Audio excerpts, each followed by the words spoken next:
Hello, everyone. It's Lisa Bowerman here, and I'm here to introduce the Finish Big podcast, where Mark and Joe are making their way through the entire canon of Bernice Summerfield. Are they mad? I think they must be. Anyway, I hope you enjoy, and bye for now.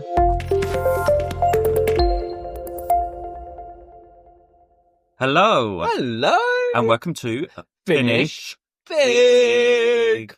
Yeah, we are listening our way through the back catalogue of Big Finish. That's right. In order. But especially the adventures of Bernice Summerfield, our absolute favourite. Yeah, we are back to a favourite this time. Yeah. It's always good. She's the meat and potatoes of Big Finish, isn't she? Meat and potatoes? Well, you know pardon? what I mean. She's the core of Big Finish. She is the emerald, the diamond at the ascent of Big Meat and potatoes. Lisa, I'm so sorry. And after she gave us that brilliant introduction to the episode and everything. Yeah. Anyway. Yeah, but we back to Bernice Summerfield. Well, should we get straight into it, or do you have any words of wisdom? 5 stories to talk about this time. We've got 4 regular releases and what was it, a freebie? Yeah, well, okay, let's go straight into it then. Okay. So the releases we're talking about today are the Grel Escape. I drink lots. I have no breaths. Error. The Bone of Contention. Oh, God. He's one of the Shadow Swans, Mordecai. Ah. The Relics of Jegg-Sau. I hate you, Benny. I hate you, Benny. Masquerade of Death. You can't have an effective climax without some good shouting. And Silver Lining. Oh, there's no lines for that, I'm afraid. Sorry. That's just sort of like an extra one. Short, honestly. Yeah, that's not a main one, is it? Freebie, yeah. Well, let's go. Well, just talking about the Grel Escape then, are we? No, I would like to say, first of all, bit. Season 5 of Bernice Summerfield, for me personally, this is the strongest season to date. I do not have a single story I wouldn't give less than 8 out of 10 to, and a couple of them would be nice, and one would be a 10. I think one of these is an absolute banger. So I am hugely impressed with Season 5. Well, let's just all go home now then, shall we? You've done it all now. You just told everyone what you thought about it. I mean, for once, I've got my Bible back, because the Bernice Summerfield, The Inside Story, as written by Simon Guerrier, recently interviewed on Finish Big. It was lovely, wasn't it? Yeah. Lovely. Will you write us some more companion chronicles, please? We like yours best.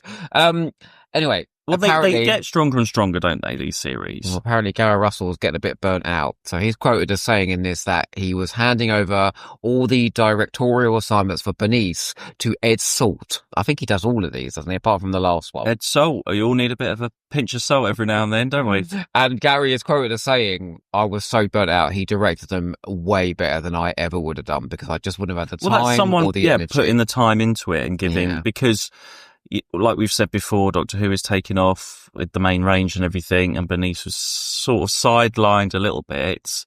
So you do need somebody, a team, to really concentrate on them, because they are absolutely worth it. In these middle seasons, the one thing that book just constantly reiterates is that Doctor Who dominates and Bernice Summerfield is being done on an afternoon lunch break, you know. Like, Bernice needs to dominate. And yet, I'm sorry, like, we've done some Doctor Who's lately that are infinitely inferior to what we've listened to in Bernice Series 5. But he said, he goes, Ed Salt always came in fresh, not burnt out like he was. And most importantly, he brought in actors, like new actors to Big Finish that Gary Russell never would have thought to have brought in. Because at that point, he had like a stable of writers, Jeremy Jones, people like that they were just bringing in again and again.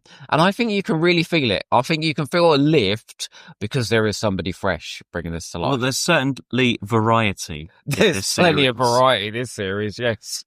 Well, let's talk about the first one then. Aye. The Grel Escape. Jacqueline Rayner. So this was released in July 2004.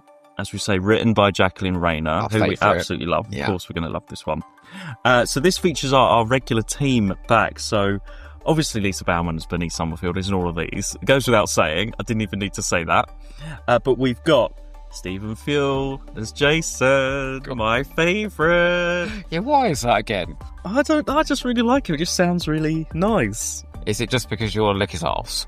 No, don't keep saying that. I think that's the truth. I can't believe you're saying that every time. Anyway, Stephen Fuel's back, so if someone speaks with an accent like they come from Eton, I want to lick their arse.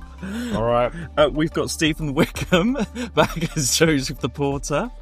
You're trying to seduce him, sending him a voice note in the style of Jason Kane, all right? He'll answer immediately. Also got Julia Houghton. Julia Houghton, that's right. Can I tell you something about Julia Houghton? Oh, go on. I mean, I told you I had trivia this time round. So she's playing the Grel. I looked up her IMDb because that sounds like a name I recognise. And then I realised I was thinking of Julia McKenzie, who played this yeah, okay. It's not her. Anyway, so she only had 2 things on her IMDb, and both of them Big Finish, and one of them is this. But she said, what sort of research did you do for playing the Grel in the Grel Escape, Sophia the Grel? And she said, well, I read The Glass Prison. I listened to Oh No It Isn't. I watched back Futurama, because you know that, what's his name? Dr. Zoidberg. And I ate a lot of calamari. She said. She certainly does her research. Definitely. Well done, Julia. Say, Julia, you've made a very convincing... What was she? An eel? Grel thing. Grel? Well, what yeah, they are. Squid-like. Squid. That's it. Eel. And we also have Daniel Hogarth as the Grel as well, which I think he's always been the Grel, hasn't he? That's right. I mean, he's done a lot of Big Finish as well. I don't know which way round it went with the licking of the arseholes, but he was ex-boyfriend of Cy Hart. Oh, is that him? That's right, Daniel Hogarth, God. Played the Silurian, played all those Puxatawny slugs, what are they called? Oh, of course. The Slivergies. Yeah, he does a lot. I mean, he's honestly, regular. He gives good alien. And if you ask Cy, good head as well.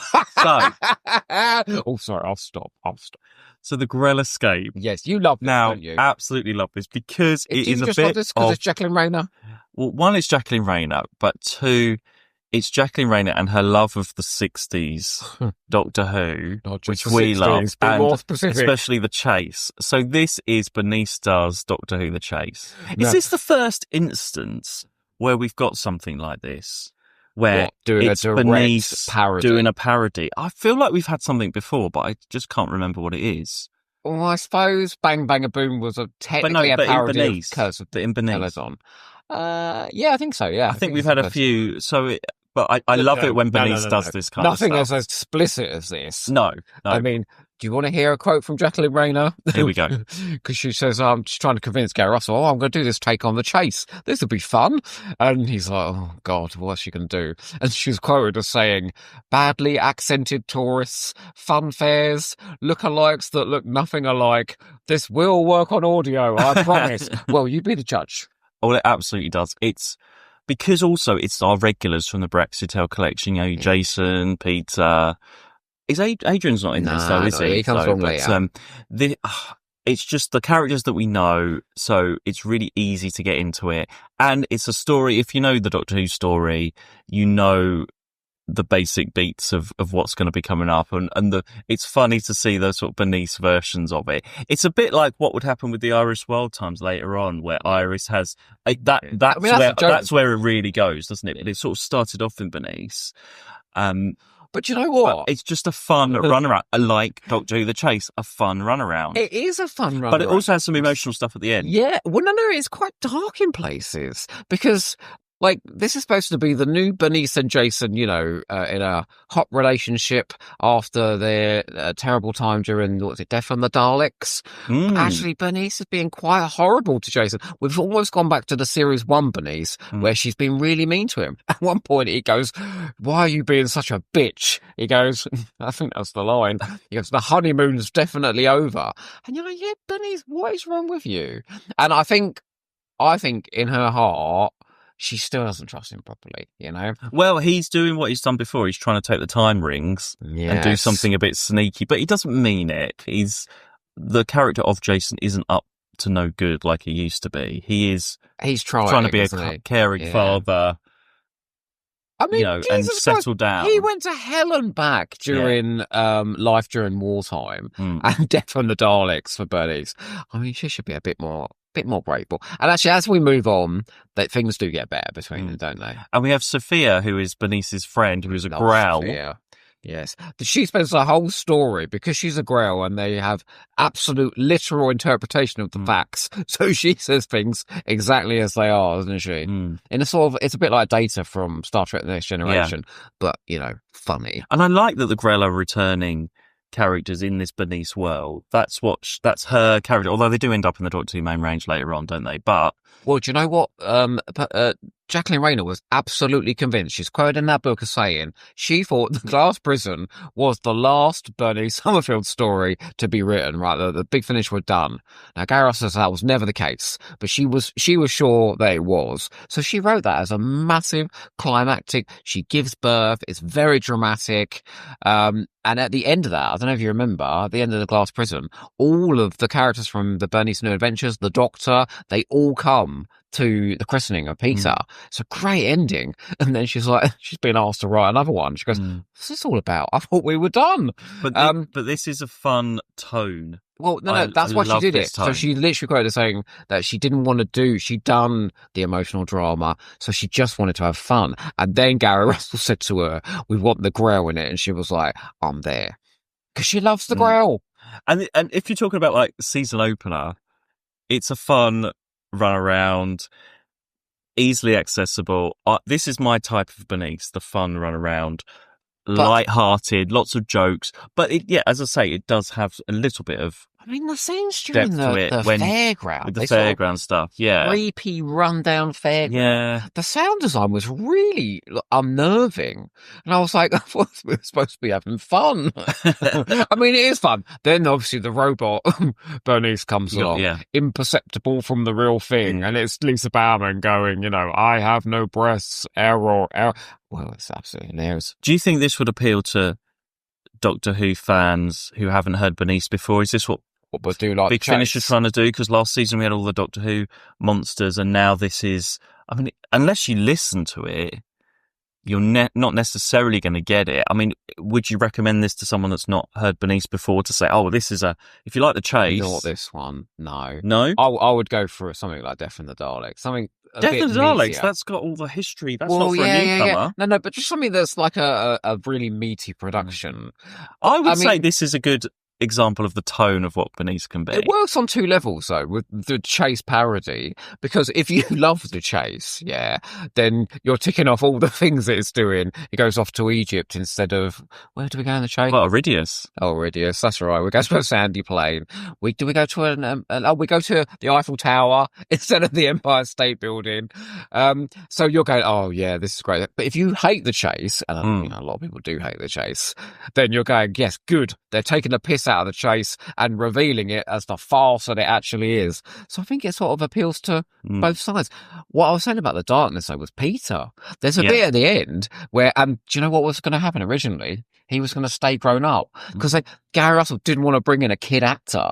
He was like, I don't want some dreadful kid ruining these audios, so we'll age him up. And Jacqueline Rayner was like, no, we ain't doing that. I'm sorry. No. Well, so we've still got that ongoing storyline of Bernice as a mother and Peter and everything, which has carried on.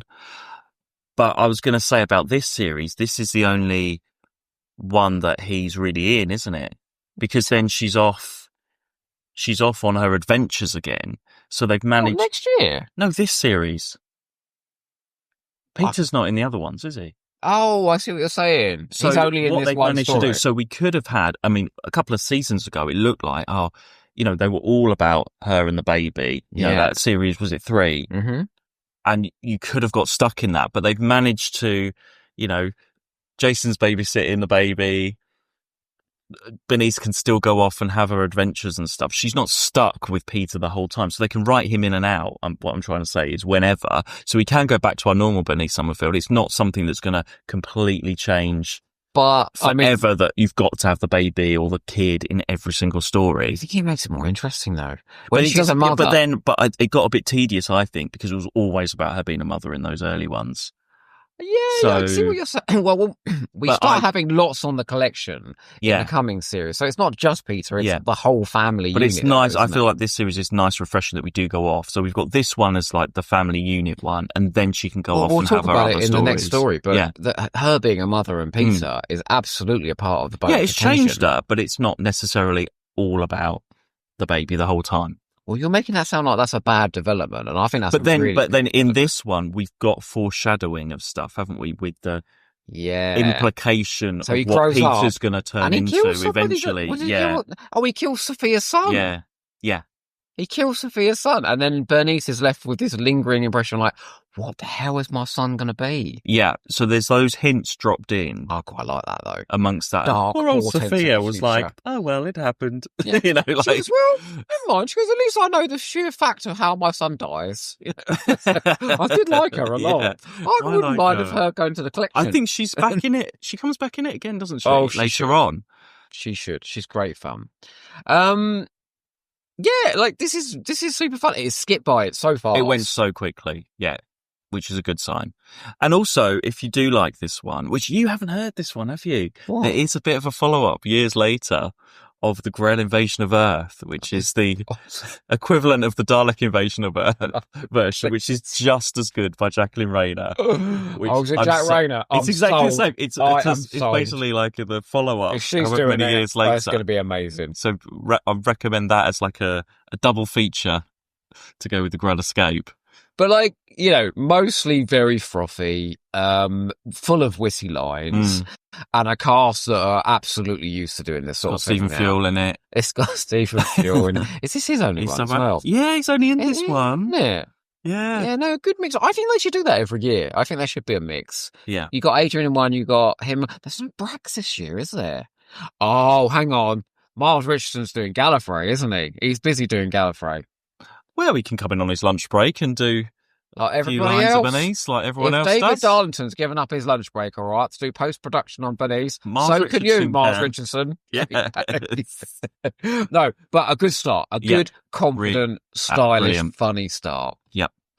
Well, next, The Bone of Contention, released in August 2004. So this one features Robin Bowerman, Tracy Childs, and Stephen Rodri. And it was written by Simon A. Forward. Now, this one is a bit of a sequel to The Sandman. That's right, which I really liked. Which I really struggled with, and features the return of the Galliari. Yes, that's very rare, isn't it, to have like big Finnish original aliens? It's really good when they do it. Well, it's good. Not with the Galliari, particularly. I like the Galliari. Don't you like the idea of the Clutch, though? All that collection of spaceships going through space together. Well, yes. Community. Yeah, I do. And so Mordekin was in The Sandman as well. That's right. This is Lisa Bowerman's brother, Robin. Yes. Robin Bowerman. Well, my people like I'm a CBBC presenter. This is a Bernice Summerfield audio. So this is where Bernice is off. She's on a mission. She's been asked to look for an artifact. It's our standard. It's absolutely. It's the best way to start a story. We're doing Silver Lining this year after an artifact, and it's exactly the same in Silver Lining, isn't it? Go to the planet, find the thing. I think all the best Bernice stories start with that. An investigation. I don't agree. Well, she gets hired, doesn't she, usually to investigate something? I actually think that's quite a lazy thing to do with Bernice, just to send her off on some archaeology mission. No, I think it's more interesting. No, because they set up this wonderful collection for her and these wonderful group of characters, and I want them to. Yeah, but she's off to get. She's been asked to go for the collection. That's her job, isn't it? That's true. Well, I mean, I will say I quite like this. I just don't. I like the idea of the Clutch. It's the Galliari voices. Yes, it is a bit like taking a cheese grater to your brain, isn't it? They haven't really changed since The Sandman. I think I saw you sneak off and have a Nurofen halfway through. I mean, the only plus is they haven't got Annika Wills back as a Galliari this time round. She was great. What are you talking about? She was really great.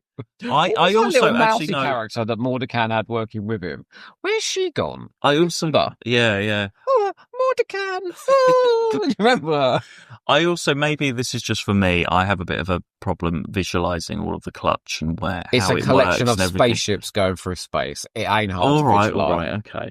Right, Is fine. it? And you remember what the Doctor said? Mining ships, manufactories, refineries, all in the service of the clutch. Yeah, but there's been a war or something, and I wasn't listening. this artifact is from it's been donated to the Galliari from another species or something like that. Anyway, think of them like gypsy caravans. Yes, I know. Gypsy caravans that go from place to place. I get it. Except run by a load of lizards. Yeah. But just the story of this was a bit, and then there's a child Galliari that has sort of special psychic powers. So this is where the whole Bernice as a mother comes in, which you like, I think. Oh, well done. Now, apparently Simon A. Forward hadn't listened to a single Bernice audio or read a Bernice book, right? So he was given a couple. He was given the Draconian Rage, he said, to listen to. And he was like, that's great, because Lise Bauman gives a really intense book. But I think that's why he writes in the tail end of this story some very emotional material for her. So essentially there's a bond between Bernice and the child. The child Galliari. Shadow Swarm. That's what it is. Yes, the thing. Not Galliari. Oh, whatever. It's a Shadow Swarm. That's why she says it's a Shadow Swarm, Modigan. Anyway, I just thought that was so well played. And I think the climax of the story is super emotional, primarily because Lisa Bauman is so good at displaying those maternal instincts. I just thought that second half was great. I do agree with you with the Galliari stuff and the politics and the trading and all that. I think that's what it is for me. I don't care about it. I think that's what it is. I just didn't get into the story. I'm following Bernice because she's trying to find out about this artifact and everything. But when it goes off with Galliari talking to Galliari, and Tracy Childs does a great job, but it could be anyone with a vocodary voice thing, you know. We could do it, couldn't we? But I think if there is an emotional through line, and there is in this, and it ends well, I can give it a pass. I don't know. Simon A. Forward. I mean, Simon A. He hasn't got what? He does the Sam. He's going to do Dreamtime soon. It's not great. I mean, Simon A. Forward, I would just press forward on my CD. He wrote 2 Doctor Who books as well, Drift and Emotional Chemistry.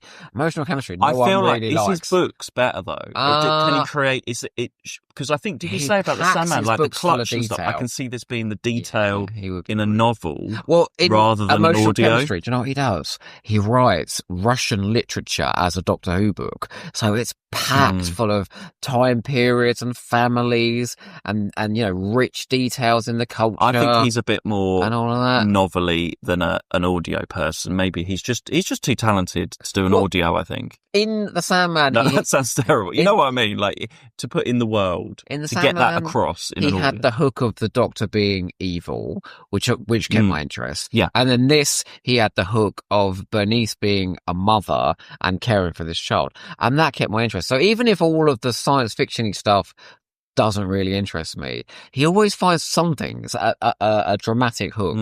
So, I mean, I thought this was fine. And I thought the post-production on this was good as well. There was a weird sort of violin-y score playing in the background. I don't know if you noticed. Yeah, so, I don't know. I didn't think this was terrible. I thought this was perfectly listenable with a really, really good ending. I mean, but you're looking at the cast list and there's 4 actors. Yeah. Like, it absolutely feels like a huge full cut. Do you know what I mean? It feels immersive. All of these. Well, because it doesn't feel like they've only got 4 actors. It feels like there's a whole world though. It doesn't feel like it's just 4 people bringing all this to life. On the clutch, you go to bars, you go to bazaars and mezzanines and things like that. They're talking about, no, but it's all like communal spaces. So there's lots of noise happening around you. So you feel as if it's you just feel like, I do feel like I've watched is. like a Deep Space Nine episode or something. I think Forward would write a great deal, doesn't it, actually? I feel that's the vibe I get from the sort of Star Trek-y Deep Space Nine worlds. I feel like the Galliari would be visiting Deep Space Nine and have all that politics going on. That's what I feel like all of this is. And Odo would be left with the Shadow I would Swan. just feel that. I think that's what it is. And that's not the Shadow Swan. Necessarily what I like. I'm not a Star Trek-y sort of person, unfortunately. But there are many Star Trek fans out there. So the fact that they are appealing to other people than you, it's not such a bad thing. I mean, the Grel Escape, you have Star Trek fans being like, this is absurd. No, Star Trek fans wouldn't like the Grel Escape. No, exactly. Having far too much fun. It's all different tastes, really. But this one, I'm sorry, I just can't get it. I just don't like the Galliari. It's just not my thing. Well, I disagree. I think the second one is a lot stronger than he's suggesting. And the tonal shift from parody to emotional drama is great because it's showing everything that the Bernice series can do. And I think in the third story, we shift tones again. We do. And the third story is The Relics of Jegg-Sau. Am I saying that right? Mm-hmm. So this was released in November 2004. This features Michael Kilgareth returning as the robot. Also, the call you never expected to get. Also featuring Paul Shelley and Catherine Holm. Where do you recognise the name Paul Shelley from? He's that man from Fall to Doomsday, isn't he? Is he Enlightenment or Persuasion? I think he's Persuasion, I think. Enlightenment. No. I thought Enlightenment? The woman was Persuasion. I don't know. Anyway. Tegan sketched them beautifully, though. Absolutely. So this one. Oh, and this is written by Stephen Cole. Another favourite here. Fresh. Don't talk about taints. Fresh from his 1 week spell at the Finnish big prison. He's writing The Relics of Jegg-Sau. Oh, he is great, isn't he? And I've got to say, what an unusual way this story came to be, right? So he looked at that jigsaw puzzle that he had when he was younger. They released a load of robots, the Monsters of Doctor Who jigsaw puzzles, and they decided to do a load of giant robots with guns coming over the landscape. And he was like, literally, the quote here is, "Where did all those giant robots with guns come from in that jigsaw?" So that's why this is called Jegg-Sau. Well, why not? Why not? Stephen Cole can do whatever he wants.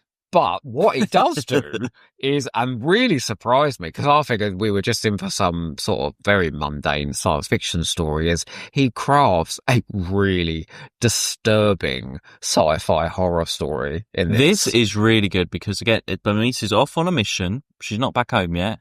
She's on her own. She crashes on a planet.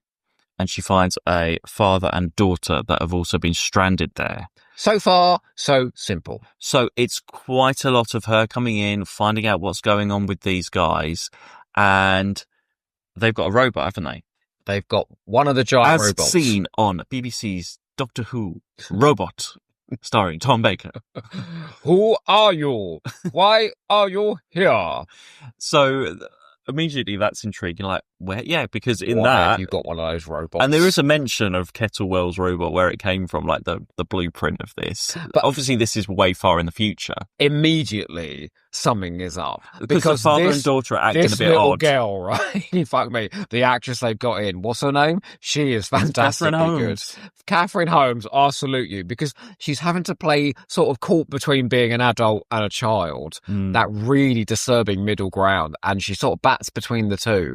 It's so creepy. I mean, it's creepier when she turns evil at the end of the story. But all over where she's going, "Oh, Benny, you know, we're here alone on the planet." And it's clearly an adult saying the lines. And I was getting that weird uncanny valley, which is absolutely what they're going for, uncanny valley, because we don't realise it, but these lovely colonists unfortunately have been upgraded by the robots and are now more automaton than person. So I couldn't remember. I knew there was something up because I've heard this before, but I couldn't remember what the twist was. And I was like, is she a robot? Is she not? Is she acting? Like, and when it does turn out that she is, it's a really great moment, isn't it? It is. Oh, she has such and it's so well acted. Lines. Do you remember the bit where she goes, "Benny, please do not break friends with me"? Like, I was like, why is she talking like that? She gets injured, doesn't she? She gets glass in her. Fuck. That is... Now, I wanted to ask you about that because I'm wondering if that's a step too far. There's a bit where Bernice is trying to escape, so she causes something to explode, and then the glass goes all in Elise's face. And she's got like blood running down her face, sounding like a child going, you know, "Oh, I've got glass in my eyes. I've got glass." And I was like, that is so horribly disturbing. I didn't think it was that bad. Are you mad? Yeah, but you know that she's a robot by this point, so I think it's fine. Yeah, but we've established her as a character that we kind of like. She's established as a bad robot autonomon thing, so it's fine. Autonomon. You know what I mean? Automaton. But so I think that's why it's all right to do. Well, it's just the way she's going. I've got glass in my eyes. And then she starts going, I'm going to kill you. Like that. Jesus Christ. I mean, my buttocks were clenching at the end of it. And again, really great, because actually, essentially, it's 3 characters. I mean, if you take the robot out, which a robot's a robot, you don't need Michael Kilgareth just to be a robot. No. The only reason they've got him is just it's the same tone of voice. I mean, do you know what I think the key is, though? Different. Yeah, really. I mean, so these 3 characters. Good characters, and these are good holding actors. up nearly an hour. It's Lisa Bowerman. I swear to God. Exactly. You could just have her in a cage. She could do the whole thing. Yeah. Well, no, basically, the silver lining is that, isn't it? Yeah. You could just have her on her own. What was that animation they did? Oh, Dead and Buried. That was just her, wasn't it? She's so good. She just keeps your attention. So you just add in a couple of great characters, and then you spin your gold. Look how big Michael Kilgareth is. Look how big he is there compared to everyone else. He's massive. He is. Oh, he hasn't lost any weight in Attack of the Cybermen, has he? What I do want to say, though, as well, because this is really a crazy premise, bringing back the giant robots. What C. Cole manages to do is make that convincing. Yeah. So he takes the basics from Robot and does something really sinister and quite extraordinary with it, right? So the technology was bought up by the corporations.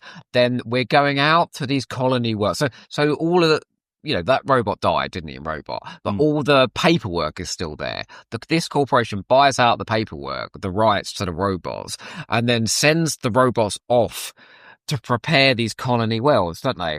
And they're left for ages. It's like Robot. It's really tragic. They're just left on this planet and with no one to serve. When the colonists come along, they decide to improve them, upgrade them. Yeah. Oh God. Well, it's been sort of like it's like. I mean, you could have put it could have been a Cyberman story. No, it's better because but it's better because they're so ridiculous. Yeah, that's the thing, because he's this robot that you think can't hardly walk downstairs on the TV episode. It just makes it, and actually it does work on audio, because I'm going to contradict myself and say you didn't need Michael Kilgareth, but because you've got the voice, and if you've seen the TV version, then of course you can have the giant robot on audio. And this one, like the last one, had an ending that made the hair on my arm stand on end. It's Bernice screaming into a radio going, because there's an aerial attack coming, they're going to wipe out everything, the robots, everything, because they know that the robots have upgraded the people. And she's literally screaming, call off the attack. If you destroy them, there's going to be nothing left. And it just goes to static. It's a really good script. I think Cole is far more suited to Bernice than he is to Doctor Who. Yeah, actually, I do like his he Bernice did Dance stuff. of the Dead, which we loved last time. Rather than his Doctor Who's. I'm not sure if he does any more going ahead. He should, though. He's very, very good. Great. But really, for me, it was the Uncanny Valley stuff that really got me in it. Yeah, it's that acting. It's the father and son stuff and that mystery and that sort of slight, scary what's going, because they're having, they're by the fire, aren't they, at night time? And they're sort of sitting away from Bernice and she's like, are they eating? Are they not? What are they doing? Like, why are they sitting away from me? It's all a bit creepy. Do you remember what Elise says when she finally dies? Do you remember what her last line is? She goes, make the blood stop. It is creepy as fuck. So, can I just say bravo for taking something where any Doctor Who fan would go, oh, why would you want to bring that back? Really? And twisting it into something as perverted as this. Yeah. Well done. Absolutely. There we go. Right, well, the next one then is The Masquerade of Death. Oh boy. So this was released in March 2005. So this features Harry Miles back as Adrian. Myers. Will you get these people's names right? Myers. Harry Myers. Also featuring Robin Sebastian, Sonny Ormond, and Joyce Gibbs. Joyce Gibbs. Remember Joyce Gibbs? I remember when the Dalek came to Vegas 6. Yeah, Joyce Gibbs. We've immortalised Joyce Gibbs, haven't we, on this podcast? Yeah, well done, Joyce Gibbs. She's wonderful. So, actually, yeah, slightly larger cast, actually, for this one. And this was written by Stuart Sheargold, who gave us the mirror effect. Oh, did he? Yes. Oh. And that went down extremely well with everybody except Mark. And so that's why he was pulled back. Cole was brought back, it's quoted as saying, because Lisa Bowerman loved Dance of the Dead and said, can he please write another one? And Sheargold was brought back because the mirror effect went down so well. And boy, he tops the mirror effect here. This, for me, can I say? Go on. This is my favourite Bernice Summerfield release to date. No way. This is why? Okay, you have to explain brilliant. this. Okay, tell everybody. Well, because I do love these sort of surrealist stories, yeah. But this is a surrealist stroke pantomime stroke theatrical play. And the verbose wit in this script, it just flows throughout. Stuart Sheargold has written so many funny, witty lines, and meta. This story is full of meta jokes that land in a way that Stephen Moffat's never do. Yes, I got a reference in. I just think this is wonderful, but also as well, this has got a superb production. The musical score and the sound effects. Now I can tell you why, because this was supposed to be done by Jane Elephantstone. Oh, Jane Elephantstone. However, she neglected to mention she was having a baby. And so post-production was pushed back and Jim Mortimer had to step in at the last minute. She can still play the keyboard while she's having a baby. You've never had a child, have you? Anyway, he finished the production. Now, I don't know if you remember, he did the production for Davros and he did the production for his own Natural History of Fear. And both of those are superb productions. And as soon as you put this in and press play, I could tell the whole production was lifted for some reason. And it was the music and it was the sound effects. But however, drama occurred. The whole story was recorded.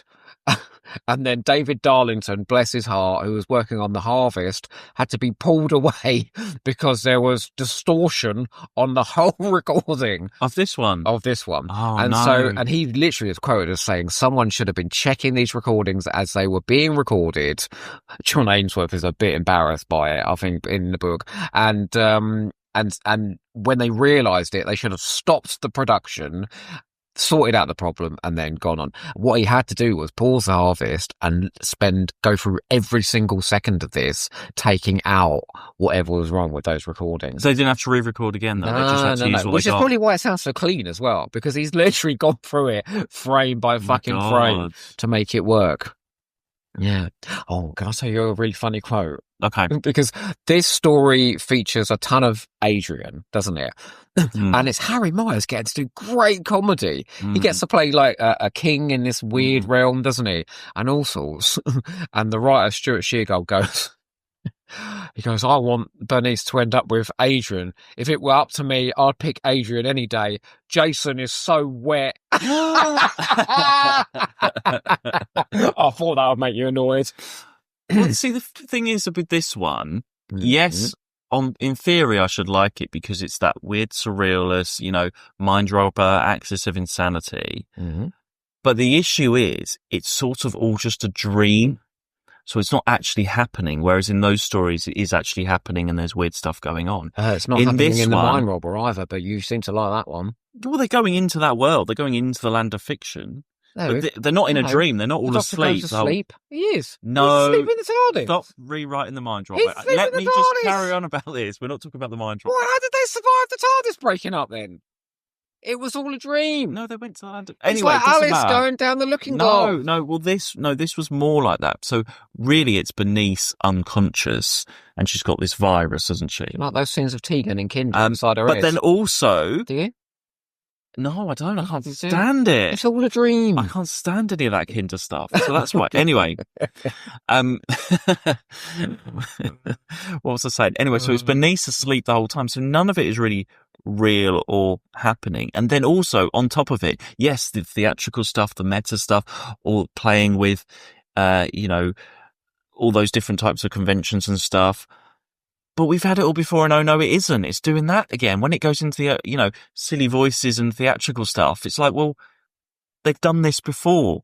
So what's the point of it? Did I do this before? Oh no, it isn't. All that. It's very similar to Oh no, it isn't. Nothing like It's Oh got No, It bits Isn't. of that in it. No, because in Oh No, It Isn't, it's just aping a pantomime. Yeah. In this, he crafts a prison and he crafts a villain inside that prison. It's basically a man who needs to wear other people, wear other characters because he's so insubstantial himself. Great ideas. I don't think it's the greatest Bernice ever. I think it's wonderful, this. I think this is really, really wonderful.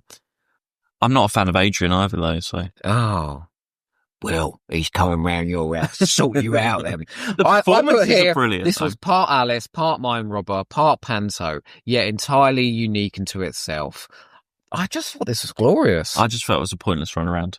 Although I love the Grel Escape. There's huge commentary about the structures of stories as well. There's comments on characters within the story, protagonists, antagonists, climaxes.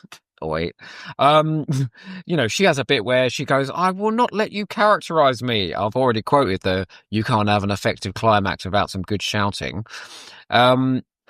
They're all surface character. There's just great lines like this where they're talking. And honest to God, the verbal duel between Bernice and the Jester at the end is so wonderful. He goes, the dissection of the character of Professor Bernice.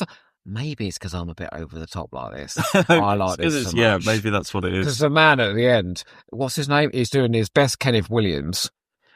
Isn't it? He's going, oh, the player. Well, that's what I mean. That's what they've done that in Oh No, It Isn't. I think that's why. It's like, well, why are you doing that again? This is better written than Oh No, It Isn't. No, I would go with Oh No, It Isn't any time. If you're going to do this type of reality, theatrical mix up thing, I would go with that really, because I just don't. I've just found some more meta quotes. So you ready? Mm-hmm. I've had enough of these theatrics, says Bernice.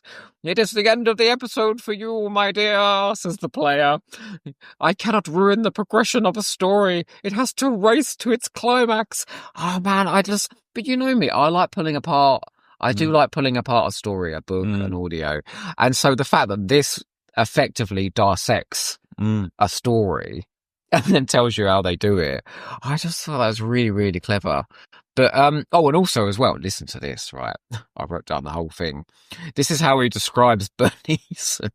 The ex-lady adventurous, kind-hearted and courageous, witty and warm, saviour to many civilizations, wise and experienced in life, but also stupid and insulting, decadent and a drunk, a failure in love, and tricked and bullied by all men she knew, a false professor, a shoddy archaeologist, and a very bad mother. And she goes, oh, and slaps him round the face.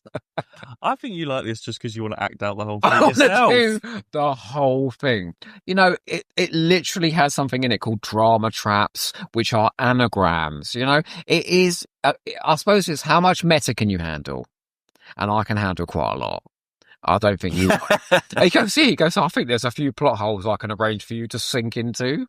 Or you might become the unlucky extra that gets killed arbitrarily at the end of the episode. I appreciate how clever it is. It's very just clever. I just didn't enjoy it as much as some of the others. Didn't you love her at the end? She's having this sword fight whilst they're doing this sort of witty repartee, and she goes, didn't you know my middle name is Surprise?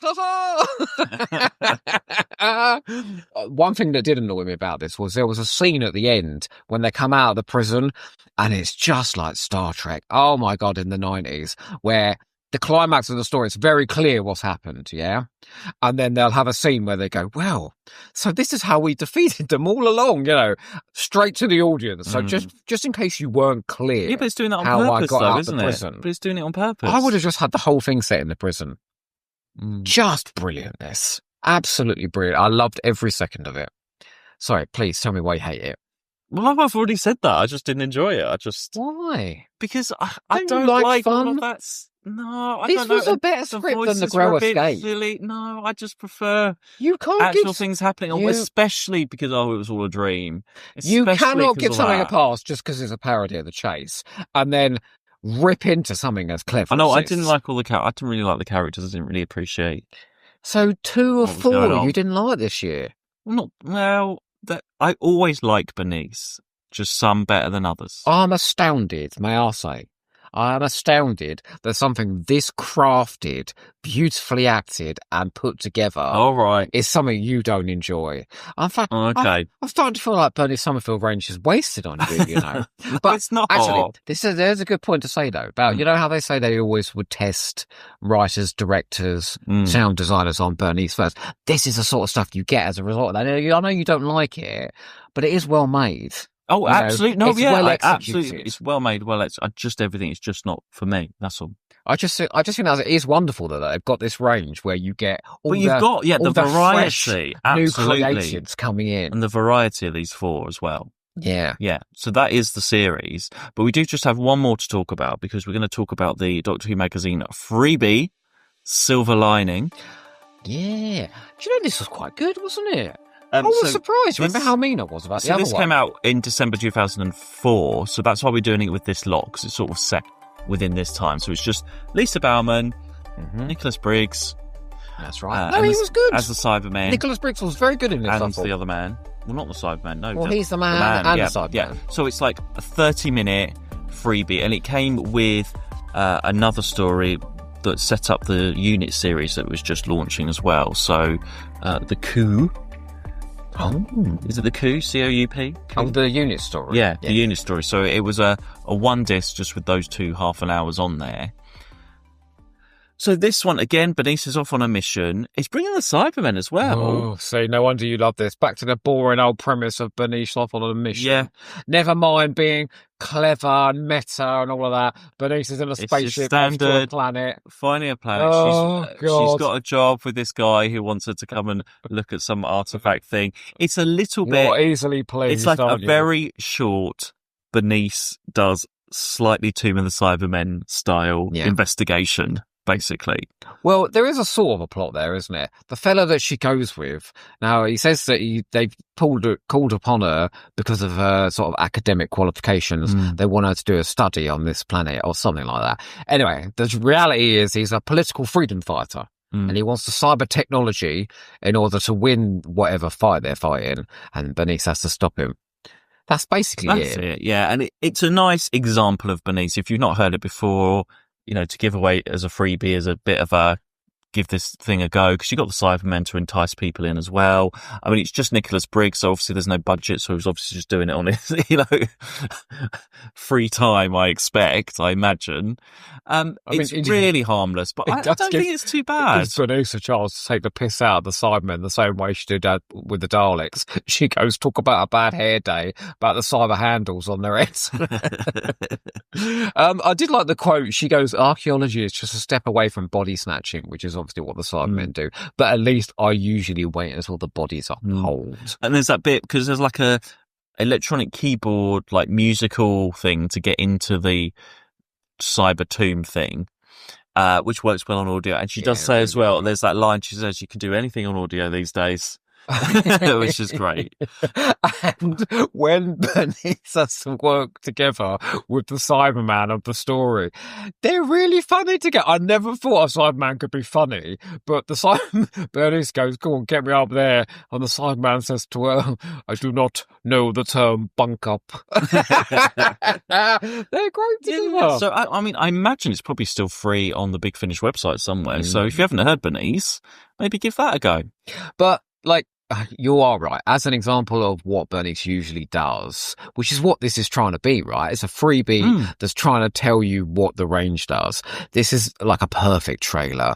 And just for giving Lisa Bowerman a chance to just do her stuff, which is always wonderful. I bet she's done it in her free time as well. I was surprised at how she wouldn't do good the production was on this. Given this was a freebie, this wasn't any different to the other 4 we listened to. Well, the other freebies we've had, have been...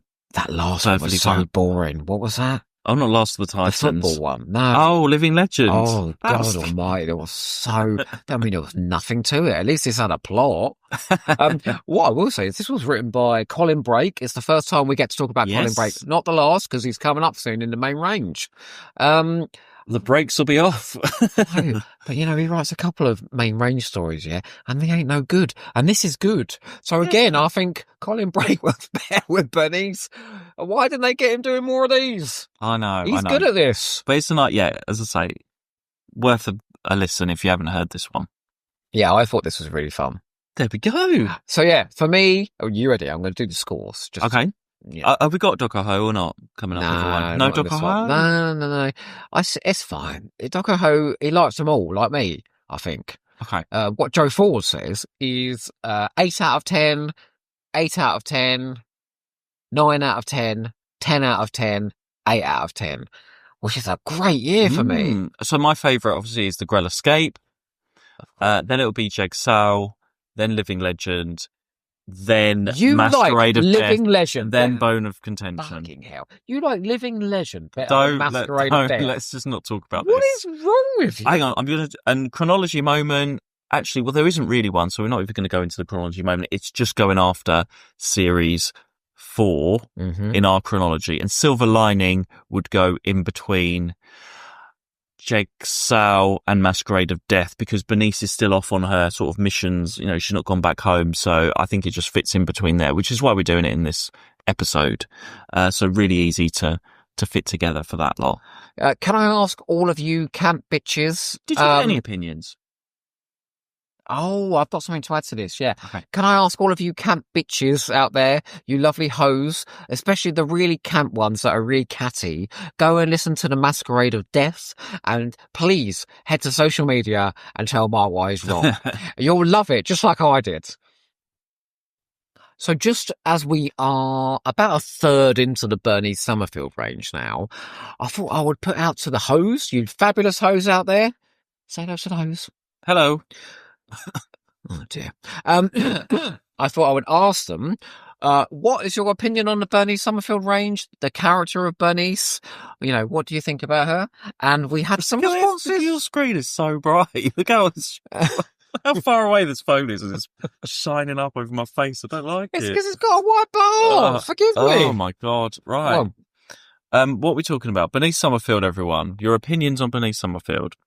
Oh, Dylan Reese. Oh, hello, Dylan. Number one fan of TV. The Marian Conspiracy says some of the best of Big Finish in this range. Experimental, hilarious, heartbreaking, action-packed. There is nothing else quite like it. It's remarkable how long the range has lasted. And of course, Lisa is amazing. Oh, so tick 1 for Lisa Bauman. Yes. Yep. The Toymaker's cat. Oh, hello. How's your pussy? Alas, I'm not up on my Benny audios. Oh, Toymaker. So shall return to comments on stuff I've heard when you get them. Oh, sorry, I shouldn't have read that one out, really. Stop buying treats for your pussy and buy Bernice Summerfield audios. Come along now. David Gillespie Pratt. Oh, hello, David. Without those initial adaptations and Lisa's spot-on performance, we'd never have Big Finish as it is today. They nailed it from day one, and when I finally read the NAs, it was always Lisa's voice as Benny. Yes. One of the best characters and interpretations in all Who. I mean, he always speaks good sense, but that's the most sense he's ever speaks. Nigel Horsler? Horsler. Yeah, you shouldn't say that. You shouldn't say that as 2 syllables, because it sounds like you're just calling him Nigel Hoare. Anyway, the fact that they're still writing stories for Benny says it all. Fab character brought to life by a fab actress. I think everyone's going to love Lisa. Well, let's see. Luke Sims Jenkins. Imagine if Big Finish had gotten the casting wrong. Thankfully, they got it right. Yeah. Lisa is perfect as Bernice, and I can hear her voice in my head when I read NAs. Yes, Luke, you are right. She is superb. Did they say who else was up for Bernice? Who even cares? Oh, no. Joe Castleton. Joe Castleton, you are out. You are no Liz Bauman. Imagine Joe Castleton. Now, we do love you, Joe Castleton, but... Imagine her as Bernice. No, it's only Lisa. No.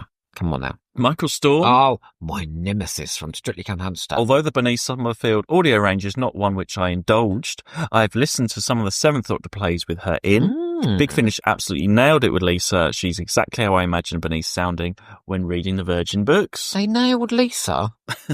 Oh, nailed it with Lisa? Mm-hmm. Filth.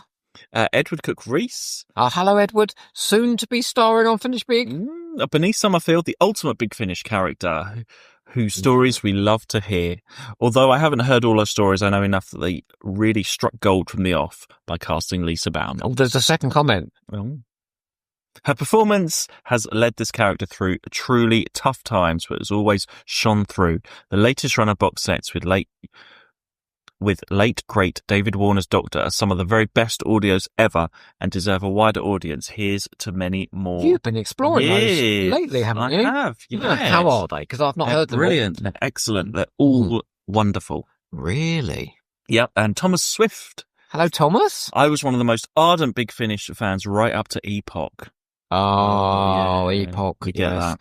That's when they put Lisa in a toga. That series and the subsequent releases really shook my faith in the series. Oh, no. It struggled to build a new continuity I could care about to replace the old because it couldn't get out of its own way. Now, Thomas, I suggest you... He's still got something to say. Please, Thomas, continue. I've been happy when it dropped the narrative arcs to focus on individual stories. Yeah, I agree on that. Post-Epoch run glorified in-self research that I really struggled with. But Lisa Bowerman and the cast were always fantastic, and I'd love to dive back in one day with the right incentive. The incentive is now actually with the latest series. Yeah, go to the David Warner ones. No, not David Warner. The new ones. The what's it called? Oh, the Eternity Club. The Eternity Club. Give those a go. Oh, no. Mark loves the driving lady in that, don't you? Yeah. Hello, Bernice. There's more. There's more. Is there more comments? Yes, on the Blue Skies. Oh, we're going over to Blue Sky There's now. only two, I think. Going over to Blue Sky. Oh, blimmin' phone. James H.B. Pulling the range back from virtual death by giving her a doctor as a companion was a masterstroke. The two McCoy boxes didn't quite work, but Warner, oh wow. Just a shame that we're unlikely to get Adrian Peter Jack back again. Why are we unlikely? I know, I want all those old characters back. Just it's not impossible, though. One set, that would be lovely, wouldn't it? Written like it's never going to happen ever. Well, maybe he Stephen knows. Fuel back. Maybe he's on the inside. Maybe James HB is the Big Finish insider. Is it true, James HB? And if so, all those tweets that you'd put out where the first letter of each one was an entire long message before you went on holiday, get a fucking life. Beeble Pete. Gallifrey 1 90s nostalgia, cultural ambassador Paul Cornell taught us cricket and tried to explain panto. To say we were ready for Oh No It Isn't is an understatement. A fond memory in some turbulence on a coast-to-coast night flight was listening to Benny's calm Life is But a Dream. Life is But a Dream? You know, in Oh No It Isn't. No. She sings like row, row, row your boat. Row, row, row your boat. Anyway, I'm carrying on with this message. The Benny Audio's experiments in narrative format early on were rewarding, if not purely successful. But Lisa's Benny is always a joy in the earbuds. I prefer the Hooniverse. In the earbuds. Ear-holes. Lisa, you're a joy in the earbuds. I prefer the Hooniverse when it's performing arts, so I didn't appreciate being denied recordings of crucial plot events in the character's life. That's when it went over to the books and stuff, wasn't it? We have talked about that, haven't we? I followed the Bernice Summerfield range for 8 years until it couldn't compete with the new Doctor Who boom. Oh, no! Then it was Torchwood that took up my spin-off time. Okay. Years later, I checked in and bought the Unbound Universe set. The range seems strong as ever. Yes. Oh, we're still going. Oh, and I never ever want to go back to my old flat in San Francisco where it was just me late at night with a Discman and the Draconian Rage drilling into my earbuds. Oh, do you remember that's when she's like... Oh, one last comment. One last. Kieran Pell. I think this is Big Finish's true achievement. To keep a character running for over 25 years now is astonishing, with consistently good scripts and always bringing in fresh talent. It's hard to convince me their Doctor Who output is as refined and purposeful as the Bernice run after Series 2. And actually, that's interesting listening to everyone's comments, because I wonder, and like we haven't done this either, who has gone all the way through? It sounds like people stopped halfway. They picked it up. People listening by it. It doesn't sound like everyone's done the whole lot. Always they've dipped in and out. Well, we never. Which I suppose you would do with the Doctor Who ones as well. Did we? I mean, I've got one more box set to get, and then we've got them all. Oh, it's sad though. It's sad when you've got them all. But there'll be more coming up. Oh, thank God! Thank God. What, is she doing some more after the Eternity Club? Well, they haven't announced it yet. I mean, she literally only just finished that series, but there will be more. What's so fascinating is, and listening to those comments really nailed it down, was that over 25 years, they've tried so much, haven't they? You know, started off doing the novel adaptations, then they did these sort of standalone ones, then they built up their own continuity with the collection, then they tried to do a fresh continuity with the Epoch, which I don't think is anywhere near as bad as other people say. I'll be interested to explore that. And then they did sort of Peter and his boyfriend and all that stuff. Then they got rid of Jason, sorry. And it was Bernice going off into the universe with Peter. Then they decided, no, cut that. We're going to bring in Sylvester McCoy and Ace. Why did they think that? Who knows?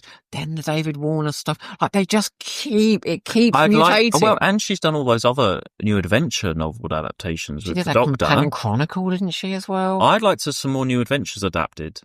I'd like to see some Eighth Doctor with Sylvester McCoy, frankly. Wow. But she's not in any of those. 9 Days. I think it's worth just saying from us that this is one of the ranges that excites us the most, isn't it? Yes. Like, still today, we are so excited when there's a new Bernice range coming out, or a new Bernice set. And at the moment, they've got, fabulous Foley and gorgeous Goss, the two best creatives from Big Finish, writing for Bernice. Wish they'd get rid of all that comedy music.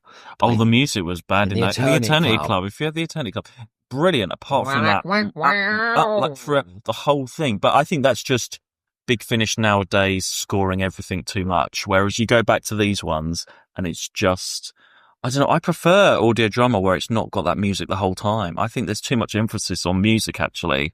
It's the same, but that's the same with TV nowadays, though. It's just the trend.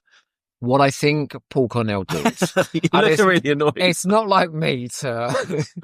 Why are you getting annoyed? I'm having a rant. I'm not annoyed. I'm doing a ranting on this. No. What I think Paul Cornell did, and I'm the last person to blow smoke up his arse, is he created a practically writer-proof companion. I do think they did terrible things to Bernice in the New Adventure. I've been reading them, and they torture her in all kinds of miserable ways. What Big Finish did was they took an already formed character and just ran with it. And I actually think the Big Finish Benny now far supersedes the New Adventures Benny. And it's because of Lisa Bauman. So, the fact that remember we went to that Big Finish day, Lisa Bauman's queue was longer than anyone else's for autographs and pictures and things. And also, it's not just because it's been going a long time. It's because they're really good over a period of time. It's not just, you could have had anything just going on for a long time, and the quality might not be there, but it's because she's been doing it consistently, wonderfully, amazingly well. We've heard Lisa Bauman talk in the Big Finish Talks Back and on stage at conventions, and I get a slight sense of regret that her television career didn't go the way she wanted it to go, because she did a fair bit of TV work. And they talk about it, don't they, about how you have to look a certain way and be a certain thing in television nowadays. But I hope, I don't know if she listens to this, but I hope she realises just what an incredible achievement doing 25 years of consistent audio work as one character that everybody loves. Yeah, that's a huge achievement. And I think she should be super proud of that. But Big Finish should be super proud that they kept going with the character. Anyway, that's all I wanted to say. Yeah, there we are. Just a massive celebration of Bernice Summerfield and Lisa Bauman in particular. Yeah, there we are. Well, what a lovely way to end. I know. How wonderful. We love you, Lisa. I still imagine her as, that photo shoot from Oh No It Isn't with her trowel and her shorts on and stuff. I just imagine her as that whenever I listen to her. Filler that's been pimping up AI pictures. Oh my God, the AI pictures of Bernice. What does Lisa Bauman think about all this? She liked them. Does she? I don't know if she actually liked them, but she liked the tweet. You should see what he's been doing with Sophie Aldred as well. Oh, God. Anyway, I'll say where we're going next. Yeah, where are we going next? We're going back to the Doctor Who main range. Oh, yes! Where are we going? You're so excited. We are back to the Divergent universe, everybody. Oh, please, no! After last time, I can't argue with you that much. So, we're doing Faith Stealer. Oh, I quite like that one. The Last. Oh, I quite like that one. Kedroria. Oh, I like that. Oh, and the next life. Jim Berrybird. Berrybird. Jim Berrybird. That's quite a good season. Maybe they was onto something Well, after who all. knows? Who Well, knows? we'll revisit We'll it and see. see. Yeah. I think this is the bit where you start to hear a bit of fatigue from Paul McGann and India Fisher. Yeah, I think at this point. But Conrad Westmass is up for it.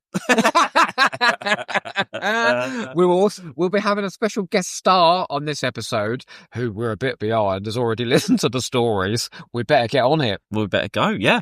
Okay then. Well, in the meantime, everyone, don't forget to procreate up. And order all of Bernice Summerfield if you haven't. And don't forget to finish big. Finish big, everybody. I love it.